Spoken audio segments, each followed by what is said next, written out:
बिजली के बिना गरीब के घर में पंखा और अमीर के घर में एसी तो छोड़िए, एक छोटा सा बल्ब भी नहीं जल सकता, ये तो हम सभी को पता है। मगर बिजली से चलने वाले उपकरण बिना तार के बिल्कुल बेकार है, क्योंकि तार बिजली से करंट बनाने का मुख्य स्रोत है। इसलिए आज मैं आपको फैक्ट्री में बिजली की तार कैसे बनाई जाती है उसका पूरा प्रोसेस दिखाने वाला हूं। बिजली की तार बनाने के लिए सबसे पहले प्लास्टिक के दानों का कट्टा लाया जाता है, फिर कट्टे में से दानों को निकालकर एक मिक्सर मशीन के अंदर डाला जाता है। फिर सारे दानों को लगभग आधे घंटे के लिए मिक्स किया जाता है ताकि अपने दाने थोड़े से नरम हो जाए। जब अपने दाने नरम हो जाते हैं फिर सारे दानों को मशीन से बाहर निकालकर एक करेट के अंदर इकट्ठा कर लिया जाता है। फिर इन सादे दानों के अंदर जिस रंग की तार बनने वाली है उस रंग के थोड़े से दाने मिक्स कर दिए जाते हैं, जैसे अभी यहाँ पर नीला तार बनने वाला है। फिर सारे दानों को एक हॉपर में पलट दिया जाता है। इसके बाद तार के अंदर का जो कॉपर होता है उसके साइज को तैयार करने के लिए सबसे पहले एक स्टैंड में छोटे छोटे यहाँ पर कॉपर के रीलों को सेट किया जाता है। फिर इन सारे रीलों में से एक एक करके पतले पतले तारों को निकाला जाता है और आगे मशीन में सेट कर दिया जाता है, जिससे हमारा एक मोटा तार का बंडल तैयार होने वाला है। जैसे अभी यहाँ पर 1.5 mm का तार बनने वाला है, जिसके लिए कम से कम 24 रील लगाई गई है।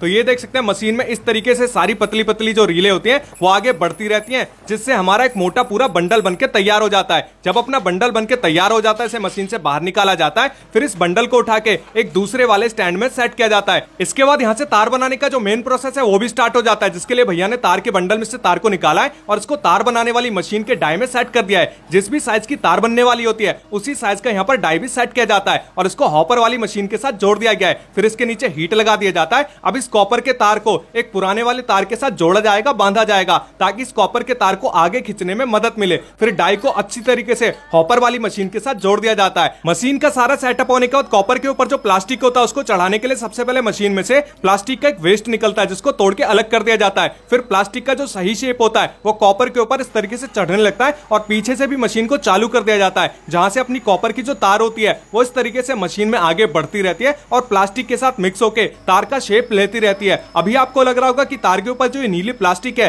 ये कहां से आ रही है, तो सबसे पहले मैंने जो आपको प्लास्टिक के दाने दिखाए थे जिसको हॉपर में पलटा गया था, ये उसी दाने का कमाल होता है। अभी ये जो तार है बहुत ही ज्यादा गर्म होता है, साथ ही में लचीला भी होता है, जिसको सख्त और मजबूत बनाने के लिए एक ठंडे पानी के चैम्बर के साथ इसको आगे भेजा जाता है, जिससे अपना तार मजबूत तो हो ही जाता है, साथ ही में किसी भी खराब कंडीशन में ना तो ये जल्दी से कटता है ना फटता है। फिर इस तार को एक काउंटिंग मशीन से गुजारा जाता है, जिसमें एक सेंसर भी लगा होता है ताकि पता लग सके कि तार कितना मीटर तैयार हो गया है। और इस मशीन में आपको दिखाई दे रहा होगा कि 2 बड़े बड़े रोलर लगाए गए हैं, जिनका काम होता है तार को 3 बार घुमाना। पहली बार जब तार घूमता है तो तार की काउंटिंग होती है, यानी कितना मीटर तार तैयार हुआ है वो पता लग जाता है। और दूसरे वाले राउंड में जब तार घूमकर वापस ऊपर जाता है तो यहाँ पर तार की ब्रांडिंग होती है, लेबलिंग होती है, यानी तार का नाम होता है, कंपनी का नाम होता है, आईएसआई मार्क होता है, जिससे तार की क्वालिटी का पता लगता है। इसके बाद वापस तार यहाँ पर घूमकर इन दोनों रोलरों से आगे की ओर जाता है, जिससे अपना जो तार है वो बनके पूरी तरीके से आगे बाहर निकलता रहता है। अभी आपको लग रहा होगा कि तार तो पूरी तरह से बनके तैयार हो चुका है, तो ऐसा बिल्कुल भी नहीं है। मशीन के स्टार्टिंग में जो मैंने आपको सेंसर दिखाया था